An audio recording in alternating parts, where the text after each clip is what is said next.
So back when I was using Premiere Pro, I had this thing called the constant library, and it was basically a folder on my desktop that held all of the assets that I would use consistently throughout most of my projects. Things like visual assets, like maybe a subscribe button that would hover over my footage and tell the viewers to subscribe, or sound effects or lens flares, things like that. Just things that I would use pretty much in almost every single project.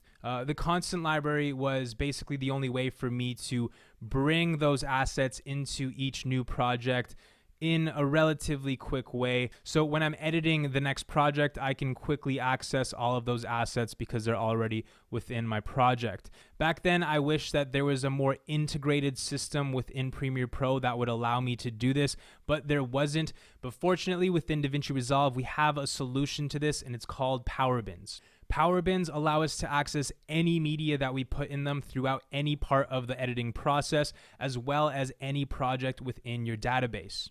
So let's say that I'm working on my YouTube vlogs. What I would do is basically set up a database for all of my YouTube vlogs, and each vlog would be a new project file within that database. Now, when I create my first project file, I'm gonna set up my Power Bins with all of my favorite assets, my graphics, my sound effects, all that kind of stuff, all the stuff that I want to very quickly and easily access throughout the process of making any one of those vlogs. And I'm always gonna have quick and easy access to all of those different assets. And as my vlogs continue to grow, I'm gonna accumulate more assets and things that I'm gonna need more regular access to. I can just continuously throw them into my Power Bins, and they're gonna be updated across the entire database. So that way, if I open up any project in that database, any one of those vlogs, the Power Bins are gonna have all those assets in them for me to quickly and easily have access to. In my opinion, I think Power Bins are a huge hack for editors to step up their productivity. So we are currently in our media pool, and we can see that we have Smart Bins here, but we can't see Power Bins, and that's because it's not enabled. So what we could do is go to View and just make sure that Show Power Bins is selected. Once we click that, we see this little window that shows us Power Bins. Now, I'm just gonna hide the Smart Bins actually, just so that we can focus on only the Power Bins. And let's just make that a little bit bigger. All right, so let's pretend that I am a YouTuber that uploads consistently, and I need to have all my visual assets, sound effects, all in one place ready to go for all of my different YouTube videos. I have this YouTube subscribe button here. I'm just gonna drag it into my media pool, and we can click on it, press play. Let's watch it. We can see that this little arrow comes in, presses on it. Now, instead of just having it inside the media pool, what I can do is go to my Power Bins. Let's create a new bin. We can either right click and press new bin, or Command Shift N, which is the same in the Mac OS operating system. I always just use that, Command Shift N, it's quick. And let's call this graphics. Click enter, and we can go to our media pool and just drag that into graphics. We can also bypass even having to drag it into the media pool. We can directly just drag things from our Finder, our desktop, or our hard drive directly into the folders here in the Power Bins. So I have this light hit as well. Let's take that and drag it into graphics as well.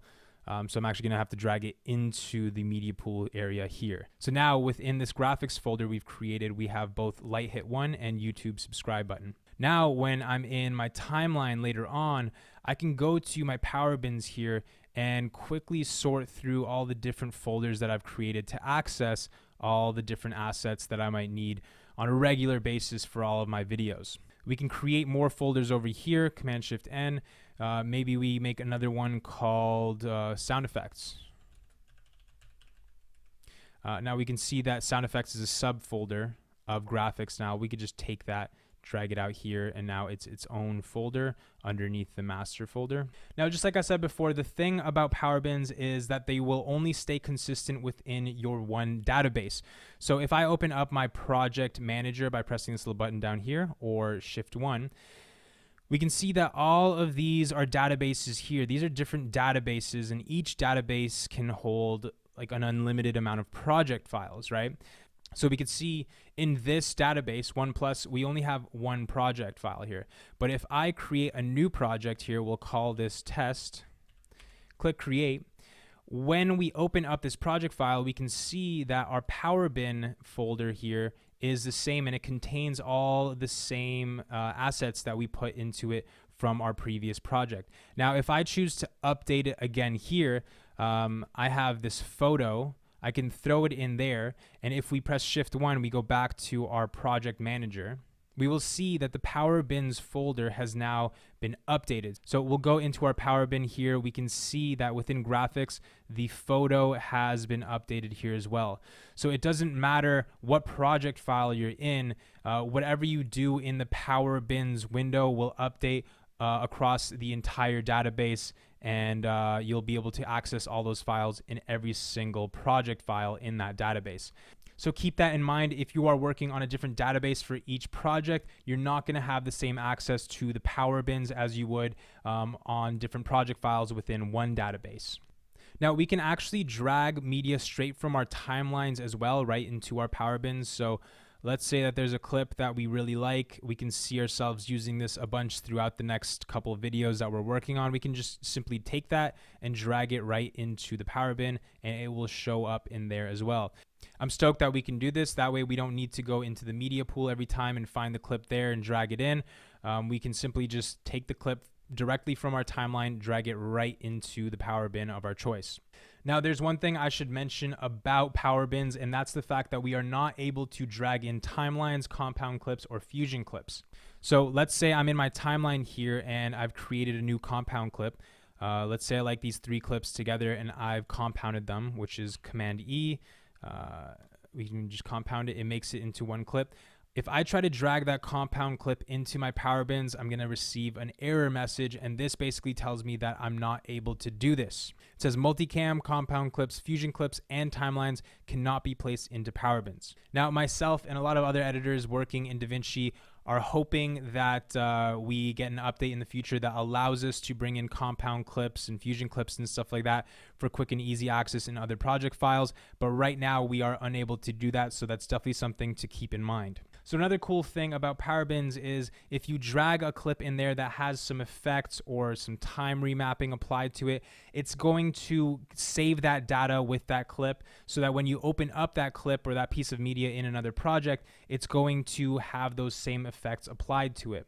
So for example, I have this clip here in my timeline, and what I've done is I have applied a speed ramp effect to it. So we can see it's going from 40% to 103% here.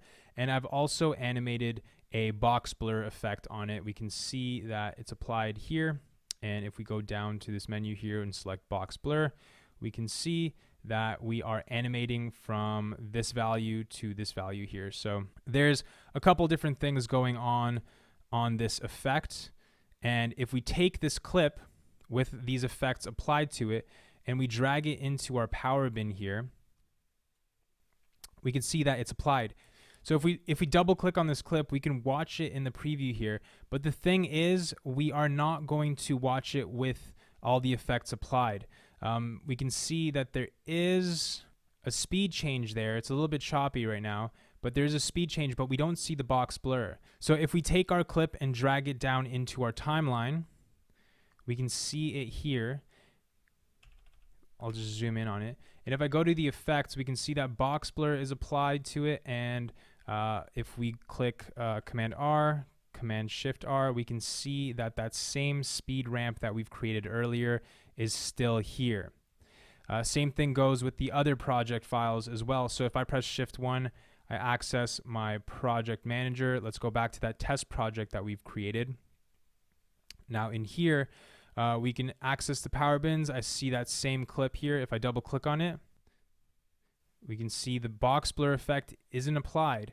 But if I take this clip, I drag it into my timeline, we can see that we have the same effect, the box blur effect, and we are also retaining that speed ramp information as well.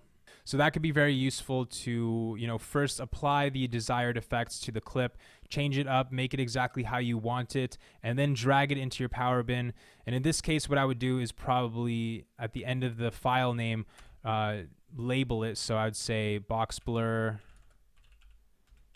and speed change. That way, whenever I am accessing my power bin, I can quickly see, oh, this is the one that has the box blur and speed change affected to it. It's important to stay organized, keep things labeled, label them in a way that will allow you to find them much easier in the future, because that's the purpose of power bins, to keep you organized and to maximize productivity. So it's important to also just stay organized within the power bins as well. So there you go. That is how I use power bins within my workflow. I highly recommend that you guys also do the same if you're not already using this feature. It'll make your life a lot easier. But that's it for this video. I hope you guys enjoyed. I hope you learned something new, and I'll catch you in the next one.